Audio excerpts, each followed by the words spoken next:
One of the common frustrations for traders and investors is the fact that so many great stocks don't pay dividends, so they can't draw any current income from a stock that they love and they want to continue to hold. I'm the head trader of SMB Capital's options trading desk here in Manhattan, and we are frequently approached by traders who are seeking ways to create cash flow from stocks they own but don't pay dividends. In this video, we're going to show you a surprisingly powerful example of how you can create serious amounts of cash flow from a stock you own, even though it doesn't pay any dividends at all. So if this is one of your frustrations and you're curious about how this can be done, then I'd stick around because I think you're going to find this interesting.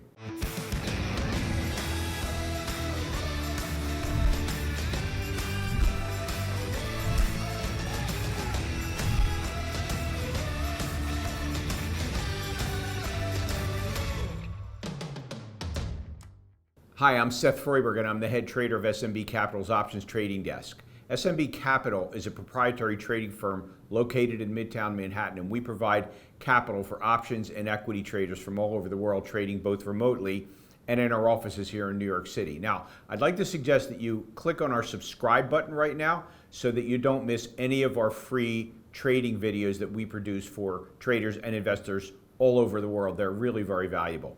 One of the most popular trading stocks is ISRG, Intuitive Surgical, which has been on an incredible tear over the last 5 years, as you can see from this price chart. Now, nearly quadrupling in price over the last 5 years.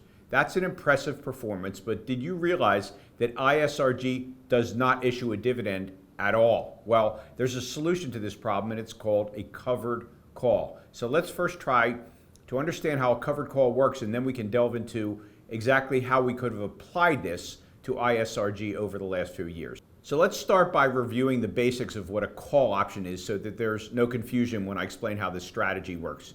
If you already know how a call option works, don't worry, this is going to be quick, and then we'll jump into the guts of the lesson. So what's known as a call option on a stock entitles the buyer of that option to purchase 100 shares of that stock at a certain price called the strike price of that option, regardless of what the price of the stock is trading at before that option expires. The buyer of a call option pays what's called a premium to the seller of the option because the seller of the option is taking the risk that the stock will go past the strike price of the option, in which case the buyer can exercise his option. But if the stock on the expiration of the day of the option is not beyond the strike price of the option, then the seller just pockets the premium that he was given by the buyer. He walks away completely free of any obligations. The option, in other words, expires worthless because it was never triggered. So let's say hypothetically that XYZ stock is trading at 100. So let's say that there's an option chain 30 days out from today for XYZ, and we find that the option to buy XYZ for $105 in 30 days costs 80 cents. Then that option would cost the buyer $80 because it represents the right to buy 100 shares of XYZ. And so you need to pay 100 times 80 cents to buy the option, which is $80. Now, moving out 30 days, if XYZ stock closes on the day the option expires at 105 or less, the option expires worthless, and the seller of the option just pockets the $80, and the buyer of the option just lost $80 on the transaction. However, if the stock trades up to, say, 107, then the seller is required to sell to the buyer his shares of XYZ company for $105, even though they're trading at 107. So in that case, the buyer would make a profit from having bought the call because he paid $2 less per share for a stock than it's actually worth, and he paid 80 cents for that option, so he made out on that one. So those are the basic workings of a call option. So let's say that it was the middle of January 2019, and you had decided to buy 100 shares of ISRG, which at that time was trading at $532.06. Your premise was that you were optimistic about the stock's prospects, and at the same time you wanted to get some income from the stock even though it doesn't issue a quarterly dividend. So the same time that you bought those shares, you sold a call about 5% above the price, which is at approximately $560, and that call expires in about a month. Now, on that day, the ISRG February 15th 560 call was priced at $7.70, and it expires in a month, as you can see. So now let's take a quick look at how your broker will treat this transaction. So you'll pay $53,206 for the 100 shares, but because you sold that call at $560, you've received cash flow of $770 because the price of the call was $770 per share, and each call represents 100 shares, so you'll receive 100 times that, or $770. So that's how the trade starts. Now, let's move forward to the day the option expires on February 15th, and you'll see that ISRG rallied slightly to 545, but didn't get up to 560, so your 560 call expires worthless. Why? Because that 560 call is a right for someone to buy the shares at 560, which they're obviously never going to exercise because the stock's trading at 545. So that $770 that you collected for that call, because you took the risk that you'd have to give your shares up at 560 even if the shares were trading much higher, that call premium that you got, since the call option expired worthless, you get to keep the profit from that premium and pocket the $770. Well, if you do the math on that, after owning the stock for about a month, you've effectively paid yourself a dividend of 1.4% on a stock that does not pay a dividend, and you accomplish this in 1 month. So having attained a 1.4% return in just a month, suppose that we decided to do this same thing every 30 days right up until last month, December. Well, let's take a look at how that would have turned out. Now, before we do that though, I did want to mention that we're currently running a 2-hour free intensive workshop at the moment where we'll be teaching you 3 more real-world option strategies that professional options traders use, including a really simple but incredibly effective strategy that some of the greatest investors in the world like Warren Buffett use all the time, plus an options trading strategy that has a statistical 80% probability of profit month in and month out, plus an option strategy that you can employ with a stock that you like where you'll make your target profit whether the stock goes up, goes nowhere, or even goes down a small percentage. So if those strategies would be of interest to you, then you should check out the free options class that we're currently running. Just go ahead and click the link that should be appearing now at the top right corner of your screen. That will open the free registration page in a new window, so don't worry, you won't lose this video. Or you can just head on over to optionsclass.com to register for this free intensive workshop. It's a rare opportunity for retail traders and investors to learn directly from Wall Street traders, but that's exactly what you'll be getting through this free online workshop. So click the link to sign up now and don't miss it.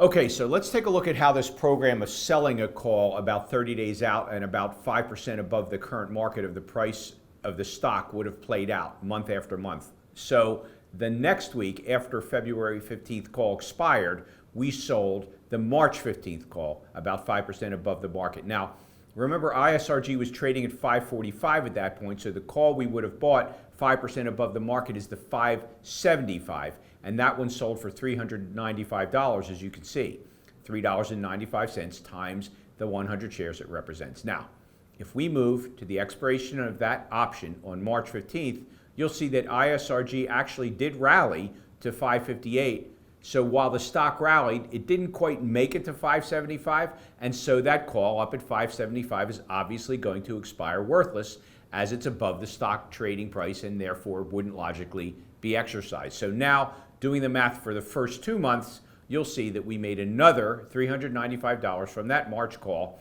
and therefore we've made a total of $1,165 for the first 2 months, bringing our 2 months return to 2.2%. Now, that's not bad, given the fact that the stock doesn't issue a dividend at all, and in less than 2 months, we've collected the equivalent of a 2.2% dividend, while the average dividend for the entire S&P 500 is 2% per year. So we've already exceeded that in 2 months on a non-dividend paying stock. Now, in April, the call, 5% above the market, is the 590, and we get a premium of $617 for that one, as you can see.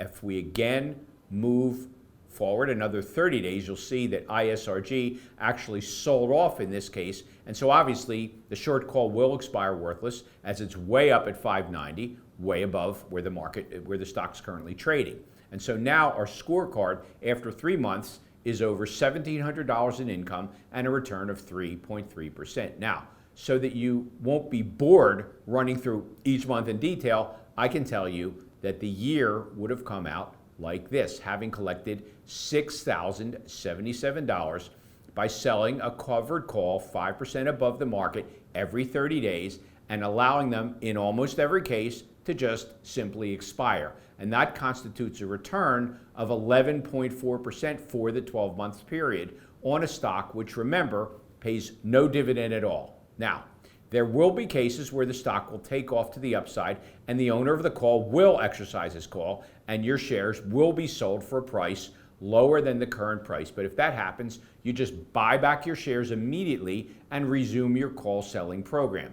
That actually would have happened to you in October, but you'll see that you could have bought the shares back at a very slight increase in price and just continued your call selling program, and the results would have been exactly as we've illustrated. So what I hoped that you've learned from this video is the fact that with just a little bit of options knowledge, you can turn a non-dividend paying stock into a generator of cash flow that in this case beat the hell out of the return of almost any dividend paying stock you can think of, and was more than 5 times larger than the average stock on the S&P 500. So that's just one pretty simple example of the leverage and flexibility of using options to enhance the returns on your trading. And there are far more powerful techniques than this one in reality. Now, just to remind you, as I said earlier, if you enjoyed this video and learned something valuable from it and would like to learn the details of 3 more real-world option strategies that professional options traders use all the time, then check out the free options class that we're currently running. Just go ahead and click the link that's appearing now at the top right corner of your screen. That will open the free registration page in a new window so you won't lose this video, don't worry. Or you can just head on over to optionsclass.com to register for this free intensive workshop. It's really a rare opportunity for retail traders and investors to learn directly from Wall Street traders, but that's exactly what you'll be getting through this free online workshop. So click the link to sign up now and don't miss it. Okay, so now it's your turn. What I'd like you to do is look at some of your favorite trading stocks, and if you have access to the 2019 data, run this same program every 30 days, starting in January 2019 and running it through the end of December 2019, and see how much cash flow you could have generated from your favorite trading stocks if you had held them all year. Now, you want to pick a stock trading at greater than about 300, as on stocks less than that, the commissions for such a program start to become a factor and cuts into your returns. I'd be curious what you come up with. So after you do your research, comment below. If we find some interesting examples, we can do another video to show you what other subscribers in our community have come up with. I'm anxious to see what you can come up with.